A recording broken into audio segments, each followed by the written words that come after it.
And what kind of life are you going to give the patient if the knees are replaced beautifully, or if you've done your reverse shoulder replacement, but the patient's ankles are fused, so the patient can't walk, and the patient's wrists are fused. So regardless of the fact that you took away the pain, what is the quality of life? Now, importantly, when you treat, you also need to know what is not RA, right? So that's my basic stuff. So this was a 54-year-old lady who came with duration. I'm going to keep it purely clinical. I don't want didactic lectures, theory, and so on and so forth. Progressive finger deformities, there was pain, some days bad, some days okay, stiffness mild, rheumatoid factor positive, and what do you think this is? There are deformities and so on, but the interesting part was that this was primary osteoarthritis. This wasn't rheumatoid arthritis at all. The challenge comes, the bit of it is when you get something like this. And when you get something like this, what are you going to do? I'm not going to be able to treat this, but the important part here is, once again, this is not rheumatoid arthritis. This is a scleroderma. If you get your diagnosis clear, is when you're going to know what direction to go in, because otherwise you're going to miss the boat anyway. This is a 33-year-old female who had joint pain, swellings, had been to not only physicians, orthopedic surgeons, and in fact, multiple physicians.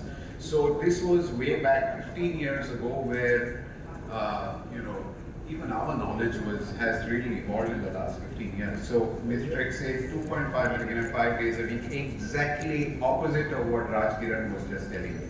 So Monday to Friday, methotrexate was given 5 days a week, hydroxychloroquine, sulfasalazine, no improvement, leukopenia, patient had altered liver function, lot of rash, lot of oral ulcers. Everything that Raj told you was all there in this patient. Look at the hands. And if you notice a little closely, you will realize that there are skin lesions. And this was a dermatomyositis. This was really not a rheumatoid arthritis at all. Mind you, every rheumatic disease is going to come to you with hand joint pains and knee pains and ankle pains. That doesn't mean every pain in every finger and every toe is rheumatoid arthritis. This is very simple. So I'm not going to waste your time on it because I have exactly 10 minutes left. But this is primary erosive osteoarthritis, and the synovium is bulging out from the Burkhardt and the Haberden's nodes. And for donkey's years, there was no treatment available for this condition at all, isn't it? And it might give you some pride to know that the first man who actually held the baton for trying to treat osteoarthritis as a rheumatic disease is from India. He's in Lucknow. He's now in his 70s. He actually started it, and even we rheumatologists used to wonder, kya isme sikhayenge? Every year he talks about this topic, but his passion continues. Now we are actually exploring biologics even for primary erosive osteoarthritis, because at the end of it, the pain is not bad. The progression is slower, but the disability is the same. This was a 34-year-old male, asymmetric arthritis. After gym workouts, developed low back pain, so he was badly disabled. One ankle, one knee, as you can see, quite swollen. There are some skin lesions, and he had this recurrent episodes of slip disc pain. But then, as Dr. Kavita was talking about this gentleman, now mind you, don't think that spondyloarthropathy will not have major joint pains. So if you have the enteropathic variant, if you have the psoriatic variant, if you have the reactive variant, you will get unless you have your classification criteria. So if you want to know what is not RA, this is what my teacher used to teach me. Think laterally. First learn what is RA so that you know what is not RA. And master RA so well that the moment it deviates from the rules that you have imbibed in your brain, you're going to know, okay, let's look for something else. This was a young girl, severe pain, multiple joints painful, but this finger was disproportionately painful, and she was feeling a little weak and feverish. You can see the sausage kind of, the fusiform kind of a finger. Now, a rheumatoid arthritis will not have the shape of a fusiform finger, so the moment you get that, you know you need to do something else. And this was tuberculous dactylitis. By the way, this patient had been started on methotrexate before I saw her. This is simple, so I won't waste your time on this, but when you look at this and this gentleman comes to you and there's this history of alcohol and there's this history of toe deformities and relapsing remitting pain, yes, you're going to say this is acute profacious gout, you're going to give the entire diet restrictions and all of that. But what happens when you get a chronic profacious gout like this, who looks like a rheumatoid, behaves like a rheumatoid, the deformities are as bad, and when you do x-rays you realize that the joints are eroded. That's when we need to master the erosions on the x-ray of a rheumatoid arthritis versus a gout, to look at the overhanging edges, even out of, or the erosions that happen in a chronic profacious gout in the hand. And this was total gout, okay? And this gentleman, just for your information, was not an alcoholic, was a pure vegetarian. This was a genetic predisposition. This was a 16-year-old boy with progressive stiffness, deformities of the fingers and the other joints, and his rheumatoid factor had been done twice, which was negative.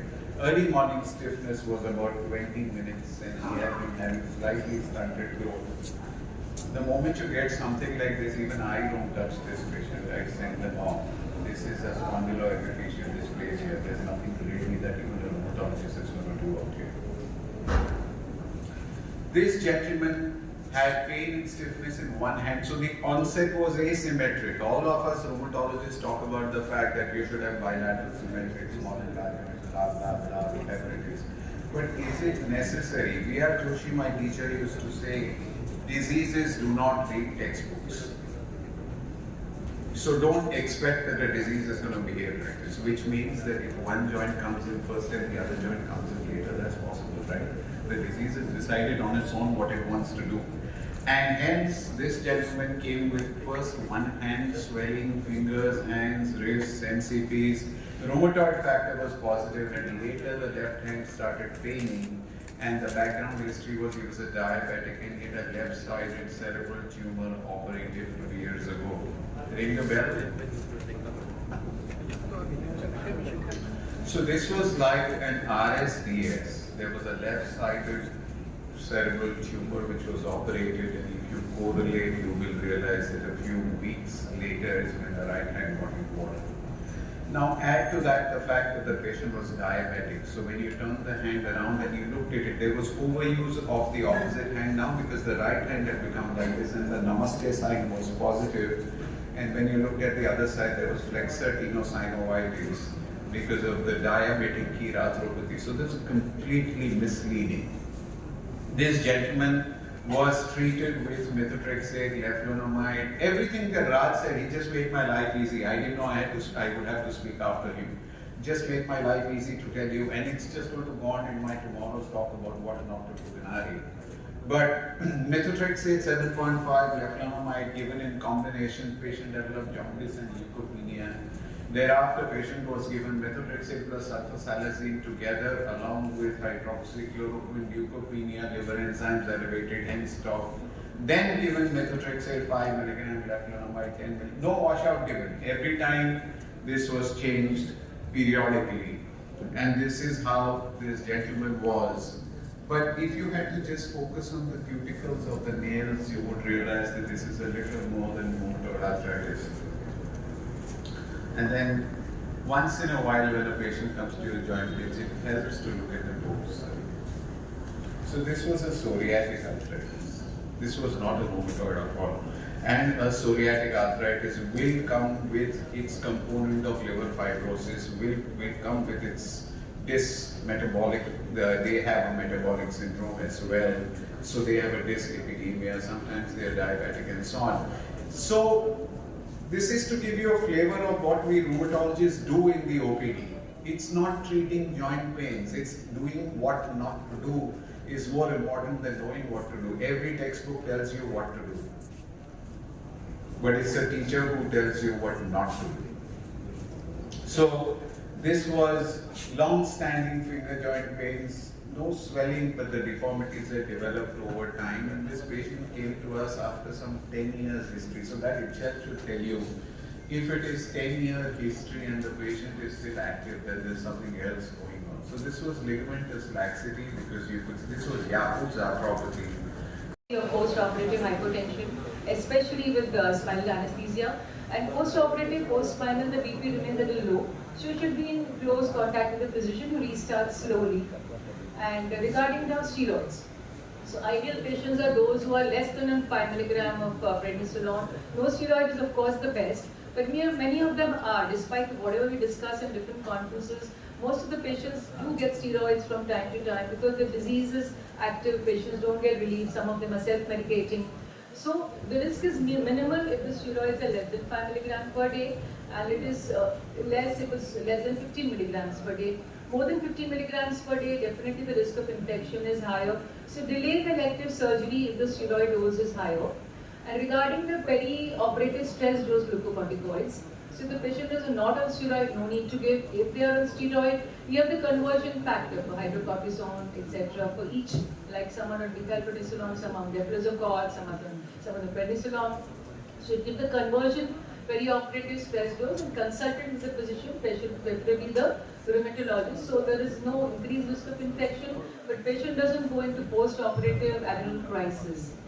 So this just summarizes an algorithm which summarizes whatever I said. Continue the conventional DMARDs throughout the perioperative period. Hold one dosing interval with other biologics. Usually restart after 2 weeks. That is the time when the infection risk is less and the wound healing is well by then. And the JAK inhibitors also, though they say 3 days in the latest guidelines, better to stop 1 week before and study start 14 days after. Another common clinical situation is supposing a patient has had history of septic arthritis and now you want to do surgery. What is the risk of getting prosthetic joint infection? So often the surgeons are wondering whether should we operate now or should we operate way late.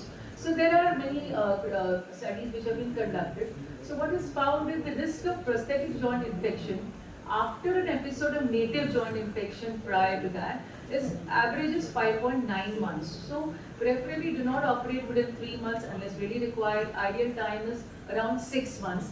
Delaying more than 6 months, say you operate after 12 months or 1 year doesn't really reduce anything. So optimum time is around 6 months. So these studies show you that here if you see at 12 months the risk wasn't very less, at 6 months is just right. To sum up, pre-op preparation requires physiotherapy, thorough pre-op evaluation, cardiovascular risk. Look at other comorbidities. Blood sugar should be controlled. Look at the HbA1c couple of months before, not just on the day before a surgery. Evaluate bone health, correct the osteoporosis so the implant will hold better. Cervical spine should be evaluated because the anesthetist should be taken into confidence. Difficult intubation assessment is important. Assess the disease activity. There is no point operating in an active rheumatoid arthritis. DMARD steroid management is not difficult, guidelines are there, but discuss with the rheumatologist whenever you plan the surgery. So the key to successful elective surgery in rheumatoid arthritis is just adequate preparation on all fronts so that the patient is happy, the orthopedic surgeon is happy, and the rheumatologist is also satisfied. Yeah, that's my department. Thank you so much. Syndrome, tocilizumab is the drug of choice. First generation, second generation, third generation, and even fourth generation are now available. Well, based on cell source, they are designed as autologous CAR T cells, where the patient, now see, we are talking of the patient, so derived from the patient's own T cell, but it can also be allogenic, derived from a healthy donor T cells, and T cells may also be generated from human embryonic stem cells and induced pluripotent cells. Well, based on additional feature, they are classified into armored CAR T cells, switchable CAR T cell, and universal CAR T cells. Well, some ongoing clinical trials in rheumatoid arthritis, lupus nephritis, and RA are there. The benefits are that this is a targeted therapy and long-term response is to be there, and there is a potential for achieving remission. Well, cost, yes. The cheapest CAR cell therapy, all of us will be happy to know, is available in India. IIT Bombay has genetically engineered and is available, and the cost will be around 20 lakhs. Other countries, it is almost a crore and maybe above. China also produces them. Well, of the self-universal CAR T cells is also possible use of a variety of gene editing techniques. But apart from rheumatology, these can also tackle autoimmunity, infection, inflammation, degeneration, wound healing, and fibrosis. So, is the time mature enough, or it is a premature move? Well, early results are really encouraging and promising, but is still experimental in rheumatology, and more research is needed to ensure safety and efficacy and for establishing its role in routine clinical practice. Friends, I would like to conclude that this is highly personalized. T cells are collected from patients. They enable to recognize and attack the targeted autoreactive B cells, grown and expanded in lab, reintroduced into the patient. These CAR T cells continue to live within the patient, function within the body, seeking out the target cell, actively work to maintain therapeutic lab effect, unlike traditional medication, persist in body for extended periods. Living cells are constantly cognitive. Friends, I would like to end with his favorite painting of Achilles' mother is plunging her son by the heel in the river Styx to make him invulnerable, but unfortunately it was the heel area which could not be dipped, and that was vulnerable. I keep this painting only to remind you, look and talk to the patient and see that if there was any pre-Achilles swelling or pain. Thank you very much.